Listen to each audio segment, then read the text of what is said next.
السلام علیکم ورحمۃ اللہ وبرکاتہ، نحمده ونصلی علی رسولہ الکریم، اما بعد فاعوذ باللہ من الشیطان الرجیم، بسم اللہ الرحمن الرحیم، رب اشرح لی صدری ویسر لی امری واحلل عقدۃ من لسانی یفقہوا قولی، قل یا عبادی الذین اسرفوا علی انفسہم لا تقنطوا من رحمۃ اللہ ان اللہ یغفر الذنوب جمیعا انہ هو الغفور الرحیم۔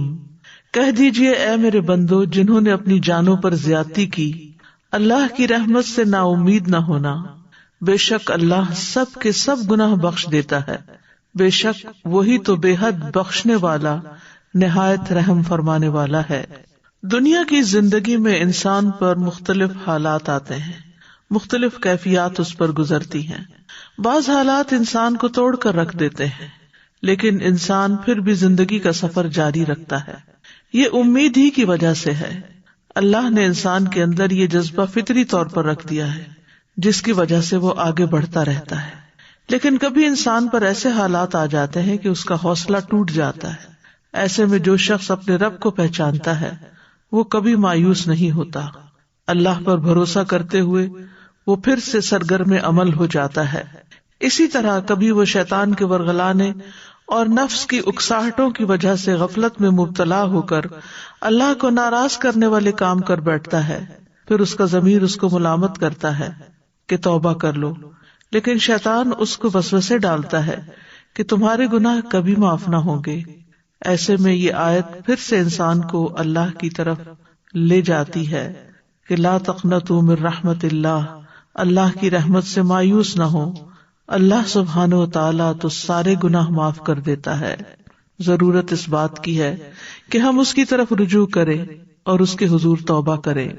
تو قل یا عبادی الذین اسرفوا علی انفسہم، قل آپ کہہ دیجئے اے محمد صلی اللہ علیہ وسلم، میرے وہ بندے جو نافرمانیوں میں مبتلا تھے اور انہوں نے اپنے نفسوں کو گناہوں کی طرف دعوت دے کر اپنے ساتھ زیادتی کی، ان سے کہہ دیں کہ گناہوں کی کثرت کی وجہ سے اللہ کی رحمت سے مایوس نہ ہو۔ جو توبہ کر لے گا اور اپنے گناہوں سے رجوع کر لے گا، وہ گناہ خواہ کیسے ہی ہوں، کتنے ہی ہوں، اللہ سب گناہوں کو معاف کر دے گا۔ بے شک وہ اپنے ان بندوں کو جو اپنے گناہوں کی توبہ کرتے ہیں ان کو معاف کرنے والا ہے، ان پہ رحم کرنے والا ہے۔ ابن عباس کہتے ہیں کہ مشرکین میں سے کچھ لوگوں نے دور جاہلیت میں بے گناہ لوگوں کو قتل کیا تھا اور بکثرت زنا کرتے رہے تھے۔ وہ محمد صلی اللہ علیہ وسلم کے پاس آئے اور عرض کیا کہ آپ جو کہتے ہیں اور جس کی دعوت دیتے ہیں وہ یقیناً اچھی چیز ہے، لیکن اگر آپ ہمیں اس بات سے آگاہ کر دیں کہ اب تک ہم نے جو گناہ کیے ہیں کیا وہ معافی کے قابل ہیں، تو اللہ تعالیٰ نے یہ آیات نازل فرمائی، والذین لا يدعون مع اللہ الہا آخر ولا يقتلون النفس التي حرم اللہ الا بالحق ولا يزنون، اور وہ لوگ اللہ کے ساتھ کسی دوسرے کو معبود نہیں پکارتے، کسی جان کو ناحق قتل نہیں کرتے جس کا اللہ نے قتل کرنا حرام کیا ہے مگر حق کے ساتھ، اور نہ وہ زنا کرتے ہیں۔ اور یہ آیت بھی نازل ہوئی، قل یا عبادی الذین اسرفوا علی انفسہم لا تقنطوا من رحمت اللہ، تو ان لوگوں کے اندر ایک حوصلہ پیدا ہوا۔ یہ آیت قرآن مجید کی سب سے زیادہ امید دلانے والی آیت ہے۔ ابو الضحیٰ بیان کرتے ہیں کہ مسروق اور شتیر بن شکل مسجد میں اکٹھے ہو گئے تو مسجد کے سب حلقے ان دونوں کی طرف سے مٹائے۔ اس پر مسروق نے کہا کہ میں سمجھتا ہوں کہ یہ لوگ ہمارے پاس کوئی اچھی بات سننے کو ہی جمع ہوئے ہیں، یا تو آپ عبداللہ سے روایت کریں اور میں تصدیق کروں، یا میں عبداللہ سے روایت کروں اور آپ میری تصدیق کریں۔ انہوں نے کہا اے ابو عائشہ آپ روایت کریں۔ انہوں نے کہا کیا آپ نے عبداللہ سے یہ بھی سنا ہے کہ قرآن میں کوئی آیت نہیں جس میں اس سے زیادہ شدید توکل ہو، یا عبادی الذین اسرفوا علی انفسہم لا تقنطوا من رحمت اللہ؟ انہوں نے کہا ہاں میں نے ابھی سنا ہے، یعنی یہ آیت سب سے زیادہ اللہ پہ بھروسہ اور توکل کروانے والی ہے۔ اس آیت میں بنیادی طور پر اللہ سبحانہ وتعالیٰ ان سب لوگوں کو جو اللہ سے دور ہیں، جنہوں نے کفر کیا یا شرک کیا یا نافرمانیاں کی، ان کو توبہ اور اللہ کی طرف رجوع کی دعوت دیتے ہیں، کیونکہ اس میں بیان کیا گیا ہے کہ جو شخص گناہوں سے توبہ کرے اللہ اس کے سارے گناہوں کو معاف کر دیتا ہے، خواہ وہ گناہ کتنے ہی بڑے کیوں نہ ہو یا کوانٹٹی بھی کتنی زیادہ کیوں نہ ہو، سمندر کی جھاگ کی طرح ہی زیادہ کیوں نہ ہو۔ تو اس آیت میں سبھی لوگ مراد ہیں، چاہے نان مسلمز ہو یا مسلمز ہو، تمام کے تمام لوگوں کو امید دلائی جا رہی ہے۔ قل یا عبادی الذین اسرفوا علی انفسہم۔ امام شوکانی کہتے ہیں کہ جان لو یہ آیت اللہ کی کتاب میں سب سے زیادہ امید دلانے والی ہے، کیونکہ یہ سب سے بڑی خوشخبری پر مشتمل ہے۔ کیونکہ ایک تو یہ کہ اللہ نے بندوں کو شرف بخشتے ہوئے ان کو مزید خوشخبری دیتے ہوئے ان کو اپنی ذات کی طرف منسوب کیا ہے، یعنی عبادی کہا ہے، حالانکہ وہ گناہگار بندے ہیں پھر بھی اللہ ہی کے بندے ہیں۔ پھر ان کا یہ وصف بیان کیا کہ وہ بہت زیادہ گناہ کر چکے ہیں، پھر اس کے بعد اللہ نے انہیں رحمت سے مایوس ہونے سے منع کیا ہے، اور پھر اس کے بعد وہ بات کہی کہ اس میں کوئی شک باقی نہیں رہ جاتا، اور اس کے سننے کے بعد کسی قسم کا کوئی برا گمان دل میں داخل نہیں ہوتا، کہ اللہ تعالیٰ نے فرمایا ان اللہ یغفر الذنوب جميعا، کہ اللہ سارے گناہ معاف کر دے گا۔ اللہ سبحانہ وتعالیٰ اپنے بندوں کو خوبصورت انداز میں یہاں مخاطب کر رہے ہیں۔ قشیری اس آیت کی تفسیر میں کہتے ہیں یا عبادی سے اطاعت گزاروں نے یہ امید لگائی کہ اس سے وہی لوگ مقصود ہیں، تو انہوں نے اپنے سر خوشی سے بلند کر لیے، اور اس آیت کو سن کر نافرمان لوگوں نے اپنے سر جھکا لیے۔ انہوں نے کہا کہ ہم کون ہیں یہاں تک کہ ہمیں اللہ اس طرح کی بات کہے، یعنی اللہ تعالیٰ نے ہم سے خطاب کیا ہے۔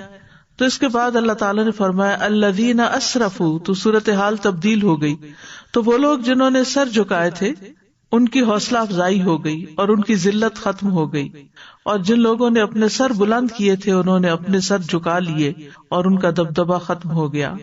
پھر اللہ نے اس تقسیم کے بارے میں اس حیرت کو ختم کر دیا جس کی وجہ سے ان کی امید بہت زیادہ ہو گئی۔ تو اللہ تعالیٰ نے فرمایا الا انفسہم، کہ تم نے اپنے آپ پر زیادتی کی ہے، جس کا وبال تمہاری اپنی جان پر ہے، تو تم پلٹ آؤ۔ یعنی بیسیکلی اللہ سبحانہ تعالیٰ اس آیت میں لوگوں کو اللہ کی طرف پلٹنے اور رجوع کرنے کی طرف ابھار رہے ہیں۔ اور پھر اس ملک سے یہ بھی پتہ چلتا ہے کہ جو شخص بھی لوگوں کو دین کی دعوت دے رہا ہو اس کے لیے لازم ہے کہ وہ ان کے اندر امید پیدا کرے، ان کو اتنا خوف نہ دلائے کہ جس کی وجہ سے وہ اور زیادہ اللہ سے دور ہو جائیں۔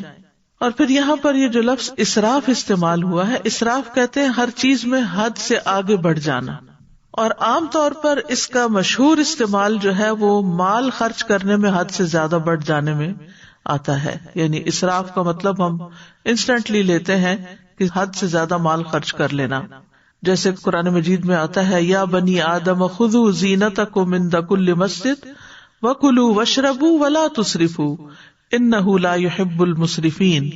اے آدم کی اولاد، ہر نماز کے وقت اپنی زینت لے لو اور کھاؤ اور پیو اور حد سے نہ گزرو، بے شک وہ حد سے گزرنے والوں سے محبت نہیں کرتا۔ لیکن بنیادی طور پر اسراف سے مراد نافرمانیاں اور برائیاں کرنا اور ان کے ارتکاب میں حد سے بڑھنا، یعنی اسراف بیسیکلی کیا، حد سے بڑھنا، چاہے مال خرچ کرنے میں ہو چاہے گناہ کرنے میں ہو۔ اور یہاں گناہگار مومنوں کو کہا جا رہا ہے کہ جنہوں نے اپنی جانوں پر ظلم کیا، یعنی اللہ تعالیٰ کی نافرمانی کر کے، تو وہ لا تقنطوا من رحمت اللہ کی رحمت سے مایوس نہ ہو جاؤ اور اپنے آپ کو ہلاک نہ کر ڈالو کہ کہیں یہ کہنے لگو کہ ہمارے گناہ بہت زیادہ ہیں، ہمارے عیب بہت بڑھ گئے ہیں، ہم اپنے آپ سے ڈس اپوائنٹ ہو گئے ہیں اور کوئی طریقہ نہیں کہ جس سے ہم ٹھیک ہو سکیں، ہم شاید کبھی بھی نہ سدھریں، اور اس طرح وہ اللہ کی نافرمانی پر اڑے رہیں۔ تو یہ باتیں نہیں کرنی چاہیے۔ انسان کوشش کرتا رہے اور اللہ کی طرف بار بار پلٹتا رہے، اور پھر اپنے رب کو ان ناموں سے پکارے جو اس کے جود و کرم پر دلالت کرتے ہیں، کیونکہ اللہ سبحانہ تعالیٰ سارے ہی گناہ معاف کر دیتا ہے۔ اللہ تعالیٰ شرک کو بھی معاف کر دیتا ہے، جو کوئی توبہ کرتا ہے پلٹتا ہے اس کی طرف، قتل، زنا، سود خوری، ظلم وغیرہ چھوٹے بڑے سارے گناہ بخش دیتا ہے۔ اور قنوت کہتے ہیں خیر اور رحمت سے بہت زیادہ مایوس ہونے کو۔ تو لا تقنطوا کا مطلب ہے کہ سخت مایوس نہ ہو، قنوت میں ایک مایوسی کی کیفیت ہوتی ہے، ڈپریشن کی کیفیت ہوتی ہے، کسی چیز کو پانے کی آرزو ختم ہو جاتی ہے. یعنی کہا جاتا ہے فلاں شخص اس چیز کو حاصل کرنے سے مایوس ہے، یعنی اپنے مقصد کو پانے میں اس کے لیے کوئی آرزو باقی نہیں رہی، کوئی ہوپ نہیں رہی، اس کے اندر کوئی جذبہ نہیں رہا کہ کچھ کرے، بلکہ بالکل گمسم ہو گیا ہے اور سب اچھے کام جو ہے وہ چھوڑ دیے. پھر اسی طرح مایوسی امید کے برعکس ہے، یعنی کسی چیز سے توقع ختم ہو جانا اور پکا یقین کر لینا کہ محرومی یقینی ہے، اور یہ عقیدہ بنا لینا کہ اللہ اسے کبھی معاف نہیں کرے گا، اللہ تعالیٰ اس کی توبہ قبول نہیں کرے گا کیونکہ اس کے خیال میں گناہ بہت زیادہ ہیں، اس کے گناہ تو معاف ہی نہیں ہو سکتے. تو جو شخص توبہ کی طرف نہیں آتا، آمادہ ہی نہیں ہوتا، وہ دراصل اپنے نفس سے مغلوب ہو جاتا ہے، اپنے آپ سے ہی ہار جاتا ہے. شیطان بھی اس پہ قبضہ جما لیتا ہے کیونکہ مایوس ہونے والے پر شیطان جلد حملہ کرتا ہے اور وہ اس کو اپنے قابو میں بھی لے لیتا ہے. اور بہت سے لوگوں کی ایسی کیفیت ہو جاتی ہے، کبھی کسی طرح کی مایوسی ہوتی ہے، کبھی کسی طرح کی. شیخ سعدی کہتے ہیں کہ اللہ کی رحمت سے مایوس ہونا بڑے بڑے ممنوعات میں سے ہے. اس کی 2 اقسام ہیں. نمبر 1، کفار کا اللہ کی رحمت سے مایوس ہو کر وہ سارے اسباب چھوڑ دینا جو اللہ کے قریب کرتے ہیں. اور نمبر 2، گناہگاروں کا اپنے گناہوں اور جرائم کی کثرت کے سبب اللہ کی رحمت سے مایوس ہونا، جو انہیں وحشت میں مبتلا کر کے ان کے دلوں پر حاوی ہو جاتے ہیں اور اس طرح ان کے دلوں میں مایوسی پیدا ہو جاتی ہے. تو یاد رکھیے مایوسی کفر ہے. ہمارے دین میں مایوس ہونے کی مذمت کی گئی ہے. سورۃ یوسف میں آتا ہے، یعقوب علیہ السلام کا قول اس طرح بیان ہوا ہے کہ وہ کہتے ہیں انہ لا ییأس من روح اللہ الا القوم الکافرون. بے شک حقیقت یہ ہے کہ اللہ کی رحمت سے نا امید نہیں ہوتے مگر وہی لوگ جو کافر ہیں. یعنی جو اپنے رب کو پہچانتا ہے، جو رب کو جانتا ہے کہ وہ غفور الرحیم ہے، رحمان الرحیم ہے، وہ کبھی بھی پھر مایوس نہیں ہوتا. مایوسی کبیرہ گناہوں میں سے ہے، یہ ایمان والوں کی صفت نہیں ہوتی. ایمان والوں سے گناہ ہو سکتے ہیں، کبھی وہ صراط مستقیم سے ہٹ سکتے ہیں، لیکن اللہ کی رحمت سے امید رکھتے ہیں، توبہ کر کے پھر پلٹ آتے ہیں، کیونکہ وہ جانتے ہیں کہ اللہ تعالیٰ کا فضل بہت بڑا ہے، اس کا کرم بہت عظیم ہے، اس کا احسان بے پایاں ہے. تو مایوسی جو ہے یہ دراصل ایمان کے منافی صفت ہے، یہ مومنوں کی صفات میں سے نہیں. کیونکہ مومن کو جب نعمت ملتی ہے تو وہ اللہ کا شکر ادا کرتا ہے اور سخت ترین حالات میں وہ اپنے رب کی رحمت کی امید رکھتا ہے. اللہ کی رحمت سے نا امید ہونا گناہ کبیرہ ہے. ابن عباس رضی اللہ عنہ کہتے ہیں کہ ایک آدمی نے کہا ہے اللہ کے رسول کبیرہ گناہ کون کون سے ہیں؟ آپ نے فرمایا اللہ کے ساتھ شرک کرنا، اللہ کے رزق سے نا امید ہونا اور اللہ کی رحمت سے مایوس ہونا. یہ کبیرہ گناہ ہے کہ نہیں مجھے تو کچھ نہیں ملے گا، کوئی حالات نہیں بدلیں گے، اور پھر ایسے لوگ الٹیمیٹلی خودکشی بھی کر لیتے ہیں یا اپنے آپ کو سخت نقصان دے دیتے ہیں یا دوسروں کو نقصان پہنچا دیتے ہیں. ابن عطیہ کہتے ہیں اللہ کی رحمت سے مایوسی اور کسی مصیبت کے ختم ہو جانے سے مایوس ہونا کافروں کی صفت ہے، کیونکہ یہ یا تو اللہ کی ربوبیت کو جھٹلانا ہے یا اس میں اللہ تعالیٰ کی صفات سے جہالت ہے، یعنی وہ جانتا ہی نہیں کہ اللہ کون ہے. جو شخص اللہ کو پہچان لے وہ کبھی مایوس نہیں ہو سکتا، کیونکہ وہ جانتا ہے میرا ایک رب ہے جو مجھے ضرور معاف کر دے گا، کیونکہ معاف کرنا اس کو پسند ہے. اللہم انک عفو تحب العفو فاعف عنی.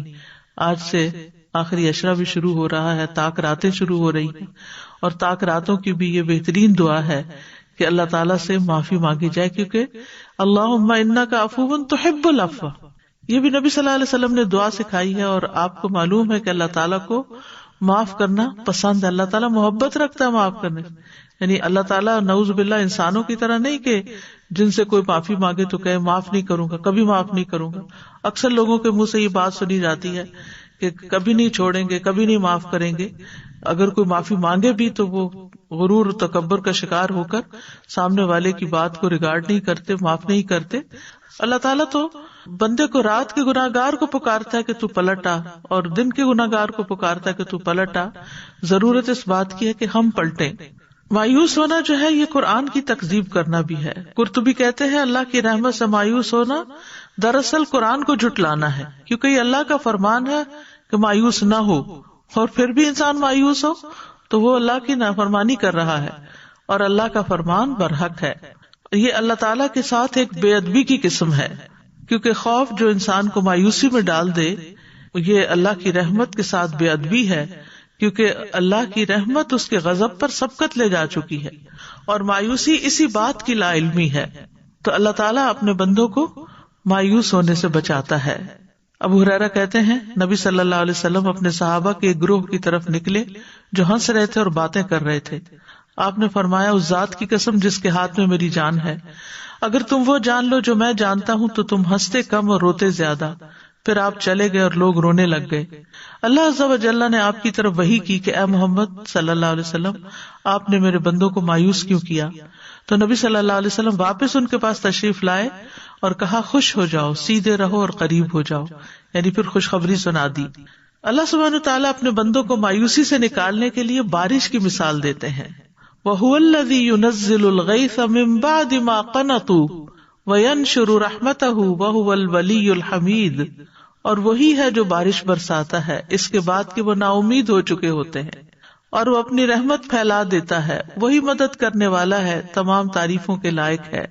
پھر اسی طرح اللہ تعالیٰ بندوں کی مایوسی پر مسکراتے ہیں. نبی صلی اللہ علیہ وسلم نے فرمایا ہمارا رب عز و جل اپنے بندوں کی مایوسی پر ہنستا ہے حالانکہ حالات کی تبدیلی قریب ہوتی ہے. تو ابو رزین نے عرض کیا اللہ کے رسول کیا رب عز و جل بھی ہنستا ہے؟ آپ نے فرمایا ہاں. تو انہوں نے عرض کیا جو رب ہنستا ہے اس کے ہاں ہم خیر و بھلائی کو مفقود نہیں پا سکتے، یعنی پھر اس کے پاس تو خیر و بھلائی ہی ہے. مایوسی کے بہت سے نقصانات بھی ہیں. مایوسی ہلاکت اور گمراہی کا سبب ہے.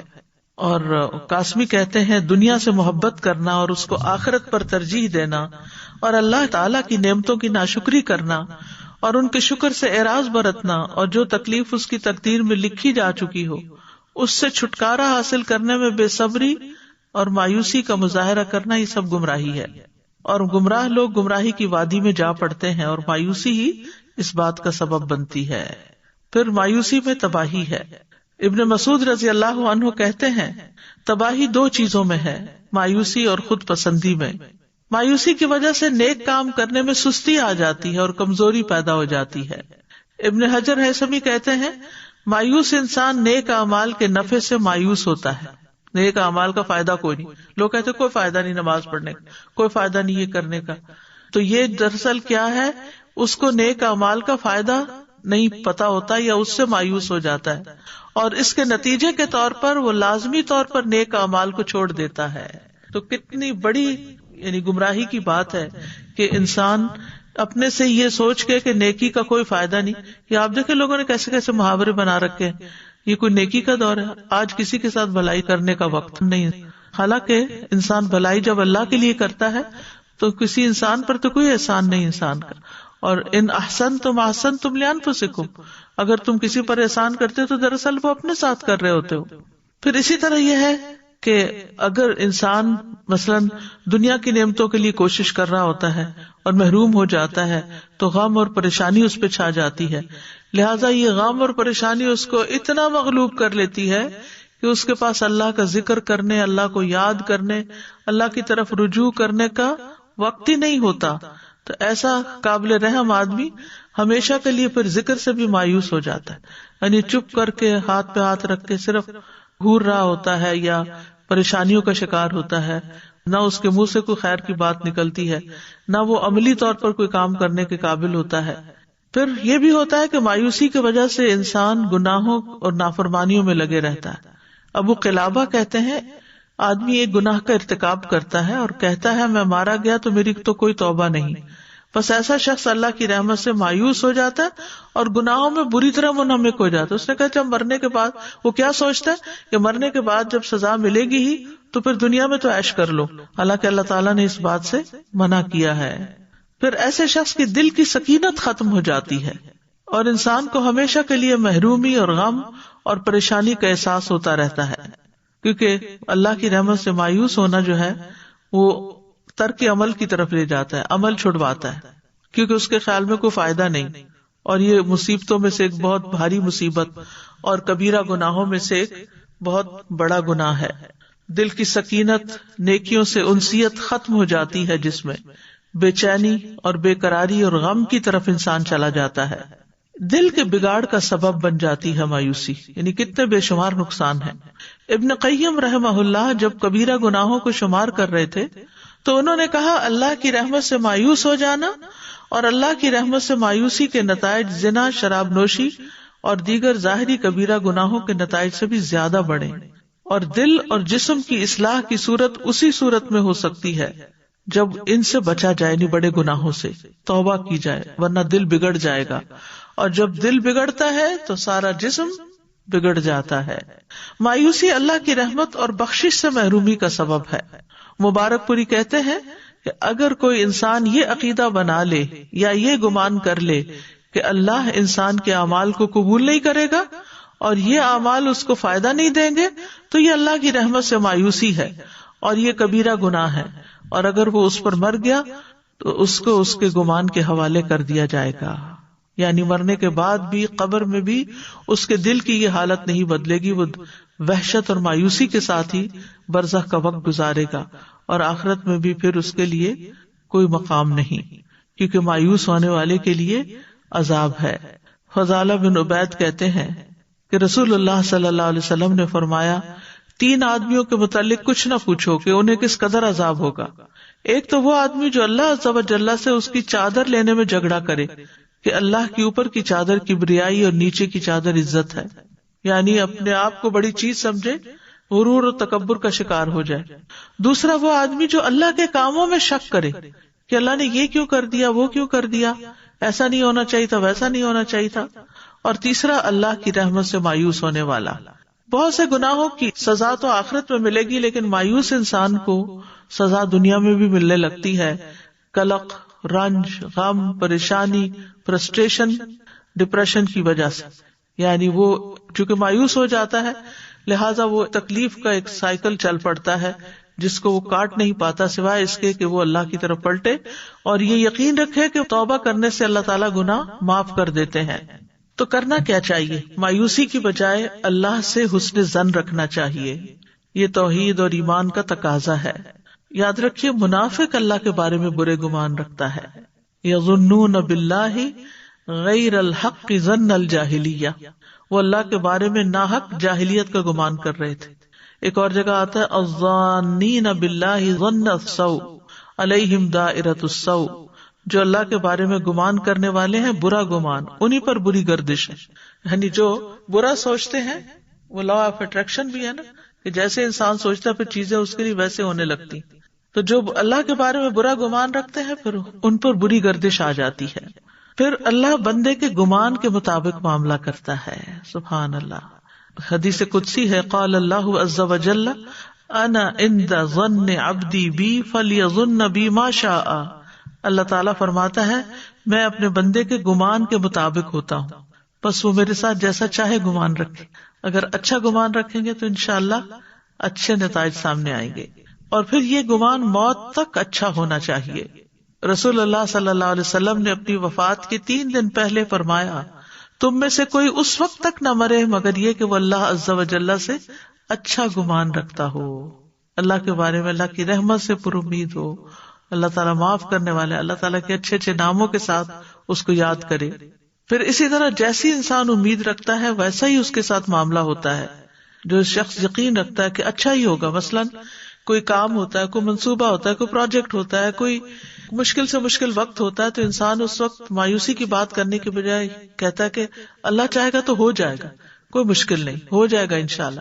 تو جو لوگ اس طرح کی مثبت باتیں کرتے ہیں ان کے کام اللہ بنا بھی دیتا ہے، اور جو لوگ مایوس ہوتے ہیں پھر کام ہی چھوڑ بیٹھتے ہیں اور پھر گھبرا جاتے ہیں، جبن اور بزدلی کا شکار ہوتے ہیں اور کسی کام کے نہیں ہوتے، پھر وہ دنیا کے معاملات میں بھی آگے نہیں بڑھتے اور دین کے معاملات میں بھی جہاں ہوتے ہیں وہیں رہ جاتے ہیں.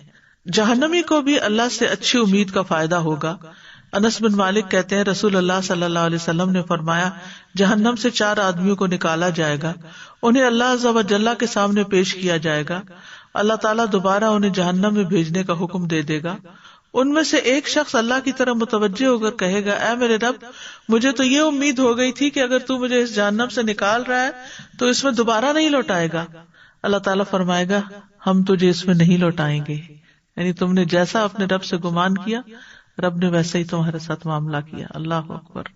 انبیاء علیہ السلام اللہ کی رحمت سے کبھی مایوس نہیں ہوئے. یعقوب علیہ السلام کی مثال ہمارے سامنے ہے کہ کس طرح ان کے بچے جھوٹا خون لگا لائے یوسف علیہ السلام کی قمیص پر، تو انہوں نے کیا کہا، بلکہ تمہارے لیے تمہارے دلوں نے ایک کام مزین بنا دیا ہے، تو میرا کام اچھا صبر ہے، اور اللہ ہی ہے جس سے اس پر مدد مانگی جاتی ہے جو تم بیان کرتے ہو.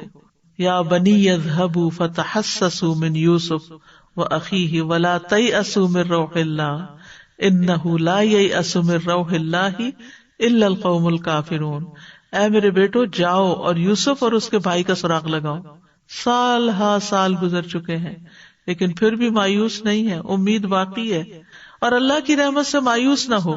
بے شک حقیقت یہ ہے کہ اللہ کی رحمت سے مایوس نہیں ہوتے مگر وہی جو کافر ہے. یونس علیہ السلام نے کس طرح اندھیروں میں اللہ تعالیٰ کو پکارا، یہ امید ہی تھی کہ اللہ کو پکارا، لا الہ الا انت سبحانک انی کنت من الظالمین. ایوب علیہ السلام بھی کس طرح دعائیں مانگتے رہے. زکریا علیہ السلام کی مثال ہمارے سامنے ہے کہ بڑھاپے تک دعا مانگتے رہے، مایوس نہیں ہوئے کہ اللہ دے سکتا ہے. تو اللہ تعالیٰ نے بعض بڑھیا عورت سے ان کو اولاد عطا فرمائی، یحییٰ علیہ السلام جیسا بہترین بیٹا عطا فرمایا. ان اللہ یغفر الذنوب جمیعا، بے شک اللہ سارے گناہ معاف کر دیتا ہے. جمیعا، اور یہاں پر الذنوب استعمال ہوا ہے یعنی سارے کے سارے، اور جمیعا کہہ کے مزید تاکید کر دی گئی. تو بہت ہی عظیم بشارت ہے یہ، ان اللہ یغفر الذنوب جمیعا. جب انسان یہ سنتا ہے تو دلوں میں خوشی کی ایک لہر دوڑ جاتی ہے. اور پھر آگے وجہ بھی بتائی، انہ هو الغفور الرحیم، کیونکہ وہ غفور الرحیم ہے اس لیے وہ سارے گناہ معاف کر سکتا ہے، اور وہ کر دیتا ہے. اس کے لیے معاف کرنا مشکل نہیں، وہ تو معاف کرنے سے محبت رکھتا ہے. تو یہ اللہ سبحانہ وتعالیٰ کی دو صفات ہیں جن کا ذکر یہاں پر آیا ہے، الغفور اور الرحیم. یہ صفات ایک دوسرے کے ساتھ لازم و ملزوم ہے. انسان اس ذات کو ان دونوں کے بغیر نہیں پائے گا، یعنی اللہ سبحانہ وتعالیٰ کو، کہ وہ واسع المغفرہ ہے، واسع الرحمہ ہے، اور جس کے لیے چاہتا ہے اپنے مومن بندوں پر بخشش اور رحمت نچھاور کرتا ہے. الغفور جو ہے یہ مبالغے کا صیغہ ہے. ابن اسیر کہتے ہیں اس کا مطلب ہے اپنے بندوں کے گناہوں اور عیبوں پر پردہ ڈالنے والا، ڈھانپ دینے والا، اور ان کی غلطیوں اور ان کے گناہوں سے درگزر کرنے والا، کیونکہ غفرہ کا اصل معنی ہوتا ہے ڈھانپنا. پھر مسلسل درگزر کرنے والا. سعدی کہتے ہیں وہ ذات جو مسلسل گناہوں کو معاف کرے، یعنی ہم گناہ کرتے چلے جاتے ہیں اور وہ معاف کرتا چلا جاتا ہے.